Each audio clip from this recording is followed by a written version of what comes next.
nefrologa, naravno, koji su prepisani, sam to pokušavala držati pod kontrolom, jer kad migrena udari 3 dana si kak ja velim, mrtav.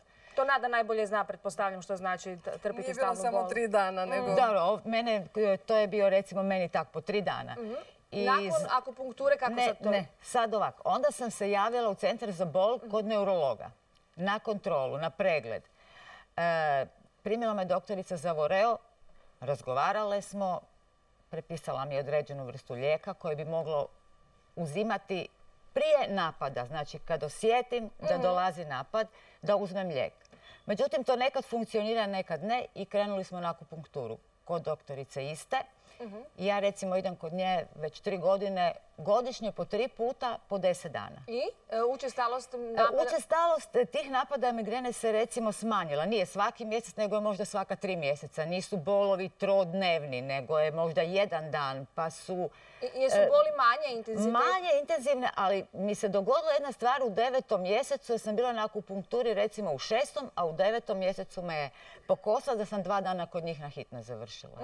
Poslije toga sam 10 dana odradila akupunkturu i sad je to pod kontrolom. Znači, ja ne uzimam svakodnevno lijekove, nego samo u trenutku ako ga osjetim. Ali ako me u 5 ujutro, kak najčešće migrena kreće, ako stignem... Preduhitriti ponekad uspijete. Da. Evo, doktorice Jakšić, ovo su, pretpostavljam, i neke tipične priče s kojima se vi svakodnevno susrećete tijekom svoje prakse. Pa jesu, da, i moram reći, evo, naročito ljudi me pitaju da li je indicirana akupunktura ili ne. Ja naravno sam fizijatar pa imam najviše iskustva sa ovim leđoboljama, bolovima u ramenu, što ste vidjeli. Da. Međutim, imam pacijenata isto dosta i sa migrenama i stvarno to je dosta uspješan način liječenja, ali baš kao što je gospođa rekla, nekad su ti periodi malo dulji, nekada postoji glavobolja, ali je još manja ili bol neka druga i tako. Akupunktura nije nekakav čudesni lijek. Jasno, ne liječi sad sve, nije to... Ali pomaže da se neke stvari, evo gospodin koji je počeo micati ramenom, nama je to u fizikalnoj medicini dosta bitno da jednostavno pokrenemo nešto da možemo onda sa drugim terapijama, sa vježbama, na primjer, zapravo čovjeka rehabilitirati. Akupunktura nije samo djelotvorna kada smo mi i ljudi u pitanju, već se sve češće koristi i u veterinarskoj medicini, pa će nam se pridružiti liječnica veterinarka Alma Marukić-Čalić. Dobro mi došli. Alma, dobro večer, dobrodošli. Izvolite. Sjednite. Alma, pretpostavljam da vi akupunkturu u kliničkoj bolnici Sveti Duh dobro poznajete jer ste tamo stjecali znanja, s obzirom da su oni pioniri u akupunkturi u Hrvata. Vi ste veterinarka koja je među prvima primijenila akupunkturu u svom poslu, dakle na životinjama. Tako je, da. Sljedeće usavršavanje je bilo iz područja veterinarske akupunkture u Njemačkoj, gdje sam također prošla taj teoretski dio, principe akupunkture, a nakon toga imali smo praktični dio gdje smo zapravo učili pronalaženje točaka na životinjama i primjena kod određenih indikacija. Pretpostavljam da načini i principi su slični kod životinja i kod ljudi, jel? Tako je. Meridijani su... Tako je. Identično postavljeni. Broj meridijana i ovih organa je gotovo identičan. Principi su isti, sve su ostalo nijanse. Mi smo doveli u studiju i vašu pacijenticu, to je pekinezerica Gina, koja ima 7 godina. Gina ima 7 godina.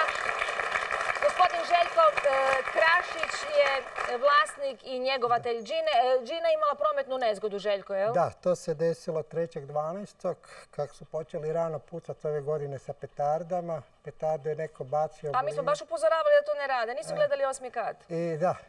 I preplašila se i potrčala na krivu stranu i došla pod auto. Sva sreća nije bilo nikakvih lomova, nego se je desilo da su je pomaknuta 2 diska nakon što smo joj dali i magnetsku rezonancu da vidimo što je sa kralježnicom. I 2 diska su pomaknuta 2 mm, jedan je pomaknut 3 mm. I kako se Gina kreće zbog tih pomaka? Jel se može... ona se jednostavno zadnje capice njezine su bile nepokretne skroz. Uopće ništa nije davala nikakve signale. I onda to se desilo subotu i u ponedjeljak smo mi krenuli kod gospođe Alme na terapiju sa akupunkturom. Vi ste, dakle, tretirali ste Džinu. Kako životinje reagiraju? Evo, mislim, kad ljudi vide igle pa onda misle joj, strašno će boliti, krvi će teći u potocima. Kako životinje reagiraju na igle? Pa možda i za njih je jedno prvo iskustvo možda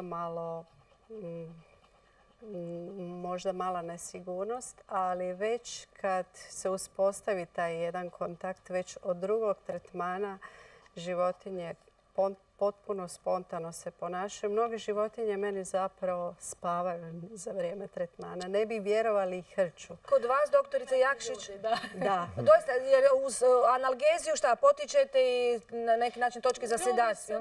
Da, opuste se ljudi. I obično ti koji se i opuste imaju zapravo i dobar učinak akupunkture. Željko, nakon akupunkture, što se događa s Džinom? To već nakon 4. terapije, znači 4 dana nakon terapije, kak smo imali, svakodnevno smo imali terapiju, Džina je počela sa zadnjim nogicama već se oslanjati i osjećati zadnje nogice. Ona još uvijek sad ne radi to, da ona stane na nogice svoje, ali nije ona stabilna. Sjajan, vi ste zadovoljni? Jako zadovoljna sa ovim rezultatom koji se sad pokazuje nakon ovih 10. Doktorice Čalić, jeste li vi kad bili na akupunkturi? Naravno, to je inače... Su vama pomagali akupunkturolozi? Naravno, ja kad sam saznala zapravo da prvi Kinezi stižu u Zagreb, ja sam brzo došla do njihove adrese i zapravo sam se... Tretirali? Ne, ja sam počela raditi s njima jer htjela sam da zapravo dođem do tog istočnog iskustva, dakle i izvora sa kojeg ja mogu učiti. I ja sam boravila oko 2 godine s njima u ordinaciji. Zapravo sam iz prikrajka snimala sve te tradicionalne metode. I upijali, jel? I upijala, a naravno, pošto sam radila s njima, živjela sam potpuno kineskim načinom života. Još mislim da su oči malo kose. Je. Doktorice Jakšić, lako je vama kad vas zaboli glava, vaši kolege vas samo malo stimuliraju neku točku. Imate li vi iskustva s akupunkturom osobnih? Pa imam. Evo, kad sam zapravo počela sebe bosti, jednostavno da tražim te točke. Da naučite. Supruga koji, moram reći, se jako boji igala, ali je to prihvatio ipak. Tako uspavljujete supruga s iglicama? Ponekad. Imam dijete koje ima neurodermitis. Naravno, na djeci baš ne možete sa iglama raditi, ali možete, vidjeli ste akupresuru. Pa sam ja počela raditi i akupresuru da vidim da li će to pomoći. Pritiskom na određene točke. Tako je. I ne mogu reći naravno sve drugo da li je to baš bilo presudno, ali nakon tih tretmana mu je bilo puno bolje stanje sa kožom. Sjajno. Hvala vam objema. Dakle, znamo da možemo pomoći i sebi i kućnim ljubimcima i da je u nekim stanjima bolesnim akupunktura sjajna metoda liječenja. Mirka, hvala vama, Alma također vama. Želim vam što manje redova u ordinacijama. Hvala. I da svi budu zadovoljni. Dragi gledatelji, akupunktura se može dakle upotrijebiti i u hitnim stanjima. Kako? Saznaćemo nakon stanke.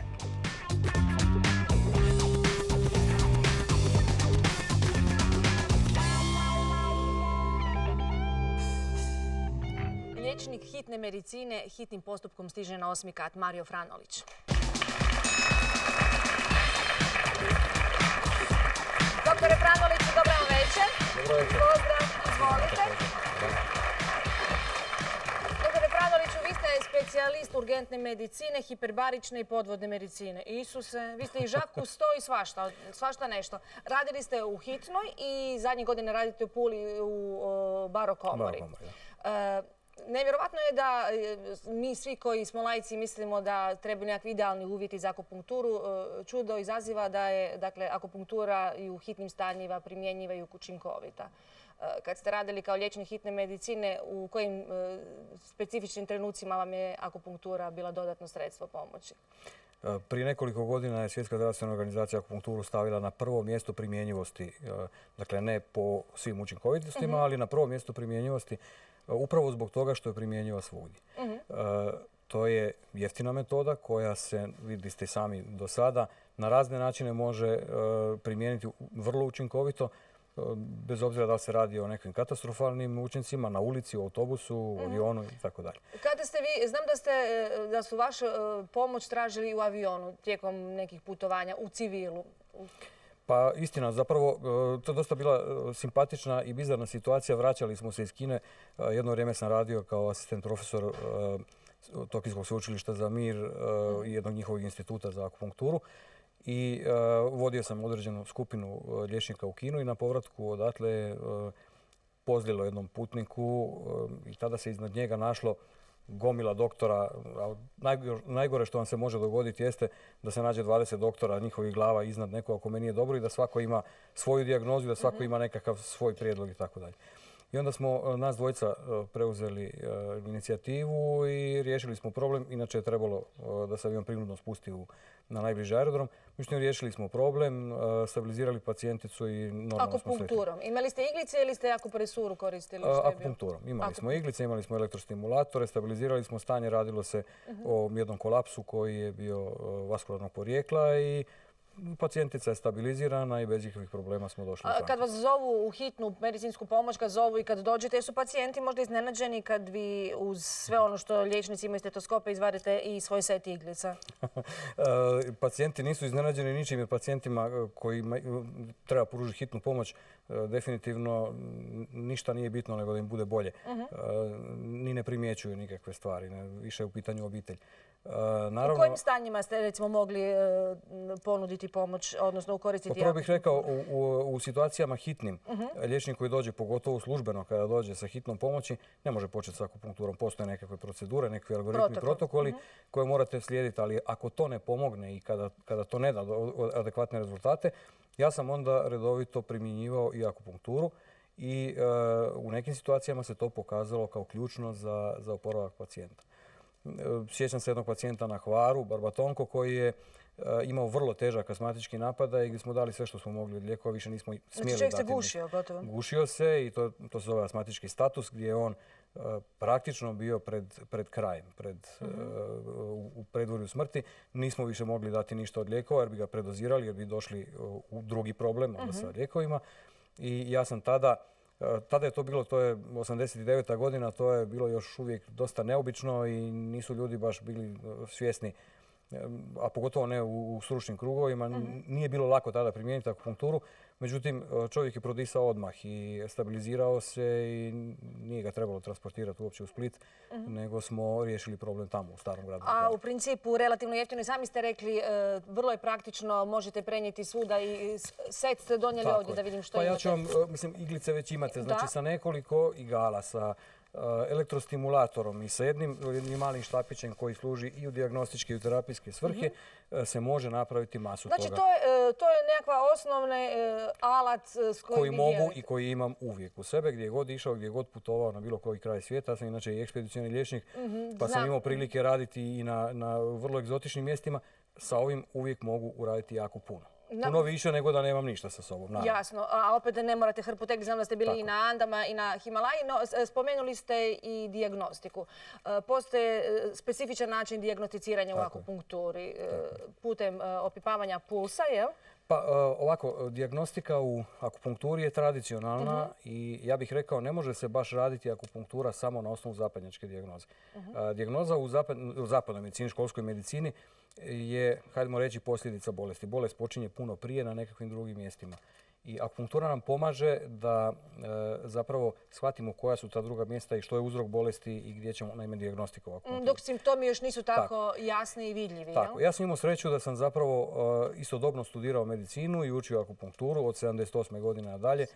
Prije svega od profesora Ferkovića, doajena Hrvatske i tadašnje u Europi veliko ime akupunkture i da sam zapravo ja sam došao na fakultet zainteresiran za akupunkturu, ali kada je on odškrinuo vrata, tada sam se zarazio akupunkturom. To je bilo to. Apsolutno. Ja sam rekao, svašta mogu raditi u životu, ali sa ovim ću umrijeti ili ću raditi dotle dok mi se ruke ne budu toliko tresle, više ne mogu držati iglu. Dakle, dr. Franolić, ono što možemo reći da zahvaljujući i našoj konvencionalnoj zapadnjačkoj medicini i vašoj strasti prema akupunkturi, vi ste još samo bolji liječnik i možete bolje djelovati. Ono što je jako bitno u svemu tome je da iz ovoga svega ne treba, iz ovoga svega što danas pričamo o akupunkturi, ne treba shvatiti da su ljudi koji se bave akupunkturom nekakvi ekstrasensi ili šta. Ne, to je medicina kao i svaka druga, treba je naučiti, treba je voliti, treba je se posvetiti i treba je kombinirati sa modernom medicinom, sa modernom tehnologijom i onda ćemo dobiti najbolje rezultate. I naravno, sve to i provjerivo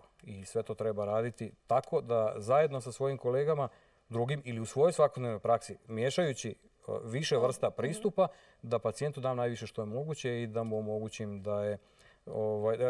da njegovo stanje je bolje. Ja sam prije neki dan svoju mamu liječio od kolapsa, od vrlo niskog tlaka i nekog stanja srčanog koje nije vodilo dobrome i stabilizirao sam to jako brzo. Prema tome to radim i dan danas svaki dan i što ja kažem, s tim ću umrijeti. Doktore Franoliću, hvala vam najljepša. Danas smo doznali jako puno o akupunkturi. Vjerujem da ste vi, dragi gledatelji, zadovoljni jer sad imamo i više mogućnosti i znanja kako si pomoći i ono što sad idem iz ovih stopa tražiti je neka dobra veza za akupunkturologa preko uputnice. Hvala vam najljepša. Hvala i vama.